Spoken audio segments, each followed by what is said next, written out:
आज मी एक अशी कहाणी सांगणार आहे जी की प्रत्येक स्त्रीची आहे. आज आपल्या समाजात असं बोललं जातं की स्त्री पुरुषाच्या खांद्याला खांदा लावून काम करते. स्त्री पुरुष समान मानले जाते. पण असे खरंच आहे का? हा एक मोठा प्रश्नच आहे. स्त्री कितीही शिकलेली असली, कितीही मोठ्या नोकरीवर असली, तरीही तिला चूल आणि मूल सुटले आहे का हो? नेहमी स्त्रीला दुय्यम दर्जा दिला जातो.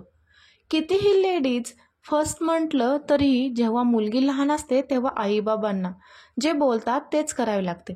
आईबाबा नेहमी चांगल्याचा विचार करतात. त्यानंतर जेव्हा मुलगी लग्न होऊन सासरी येते तेव्हा तेव्हा काय सगळ्यांचे बंधन असतं नाही की सगळेच तसे असतात. पण स्त्रीला नेहमीच दुसऱ्यांच्या म्हणण्यानुसार चालावे लागते. तिला असे स्वतःचे अस्तित्व जगायला मिळते का? जी स्त्री घरी राहून संपूर्ण संसार सांभाळते, चार भिंतीच्या आत राहून सगळ्यांची काळजी घेते, त्या स्त्रीला कितपत महत्त्व मिळते? दिवस सुरू होताच तिची धावपळ सुरू होते. नवऱ्याला हे हवं, मुलाला ते हवं, सासू सासऱ्यांना हे आवडतं, हे सगळं बघता बघता ती स्वतःला काय आवडतं हेच विसरून जाते. 24 तास ऑन ड्युटीवरती असते, पण तरीसुद्धा तिला विचारले जाते घरात बसून तुला काय काम असतं. पण तिला हे विचारलं जात नाही की तू दिवसभर काम करून दमली असशील, काय खाल्ली तरी आहेस का, आराम कर असे म्हणणारे क्वचितच असतात. नाही तर बऱ्याच वेळा असेही बोलले जाते, तुला काही कमी पडते का, 4 भांडी घासायला सुद्धा रडतेस, काय काम करतेस दिवसभर, आम्ही काम करून येतो, 4 पैसे कमवून घर चालवतो, तू काय करतेस, घरात बसून एवढं पण नाही करता येत का. अशा बऱ्याच गोष्टी जी घरी असते काही कमवत नाही तिला नेहमी बोलले जाते. असं का हो? ती जी दिवसभरात घरात सगळ्यांसाठी उठल्यापासून रात्री झोपेपर्यंत तिचं काम काही संपत नाही, तरीही तिला का बोलले जाते? ती माणूस नाही आहे का?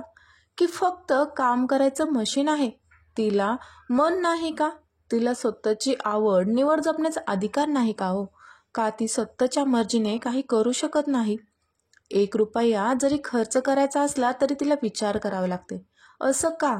कारण ती संपूर्ण दिवसभर घरी असते, म्हणून ती बाहेर जाऊन पैसे कमवत नाही, म्हणून स्वतःच्या पायावर घर सांभाळता सांभाळता स्वतःच्या पायावर उभे राहायचे विसरते, म्हणून स्वतःची स्वप्ने विसरून सगळ्यांची स्वप्ने कशी पूर्ण होणार आहेत, त्यासाठी काय केलं पाहिजे याचा विचार करते.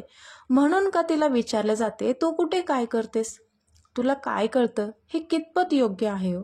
बऱ्याच वेळा बोललं जातं की बायकांचा गुडघ्यात मेंदू असतो, म्हणून खरंच तसं असतं तर तिने किचनमध्ये जेवणात नवीन प्रयोग केले नसते. प्रत्येकाला आठवड्याची सुट्टी असते, पण तिला असते का हो सुट्टी?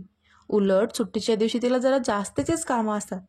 कारण सुट्टी म्हटलं की प्रत्येकाचा आरामाचा दिवस आणि तिचा फुल डे कामाचा दिवस. तिला कोणी सांगतं का की आज तू पण आमच्यासोबत सुट्टी घे म्हणून? नाही ना.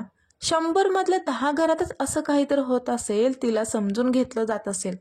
बऱ्याच वेळा अनेक ठिकाणी तिने कोणाशी बोलायचे, कोणाशी नाही, काय करायला पाहिजे अशा गोष्टी सुद्धा दुसरेच ठरवतात. 4 भिंतीच्या आत ती दिवसभर घरी असते. का तिला समजावून घेतलं जात नाही? कोणत्या भाजीत काय घातलं तर ते स्वादिष्ट होईल, काय प्रयोग केला तर पदार्थ चांगला होईल, असे अनेक प्रयोग ती करत असते. याला तुम्ही काय म्हणाल? संपूर्ण घर ती सांभाळते. कुठली वस्तू कुठे ठेवली आहे हे तिला अचूक माहिती असते. मग तिचा गुडघ्यात मेंदू कसा हेच नाही समजत. जेव्हा तिचीच मुलं मोठी होतात आणि त्यावेळी ती आपल्या मुलांना काही सांगायला जाते तेव्हा तिला बोललं जातं की तुला काय कळते. अशा अनेक गोष्टी आहेत ज्या सांगाव्यात तेवढ्या कमीच आहेत. स्त्रीला जिथे तिचे आयुष्य नाही का? तिला तिची स्वप्ने पूर्ण करण्याचा अधिकार नाही का हो? काही चुकीचं बोललं असेल तर साफ करा, माफ करा, पण ही सत्य परिस्थिती आहे. सगळ्यांची काळजी घेता घेता ती स्वतःची काळजी घ्यायची विसरून जाते हो. कारण ती कधी स्वतःचा विचार करत नाही हो. कितीही केलं तरी ती कुठे काय करते, तिच्या सुद्धा काही आशा आकांक्षा असतील, म्हणून स्त्रीचे काम स्त्रीनेच केले पाहिजे अशी समजूत समाजात आहे. हे बरोबर आहे का? केव्हा सगळ्यांना समजणार स्त्री म्हणजे काम करण्याचं फक्त साधन नाही आहे, तिच्या सुद्धा केव्हा तरी मनाचा विचार करा. बोलण्यासारखं बरंच काय आहे. पण खरंच तुम्हाला तरी मी सांगते की तुम्ही खरंच तुमच्या स्त्रीबद्दल असं वागू नका. ती खूप मनापासून तुमचा विचार करत असते हो. त्यामुळं तुम्हाला कधी कधी असं वाटतं की आपण बाहेरून आल्यावर आपली बायको सुंदर दिसावी.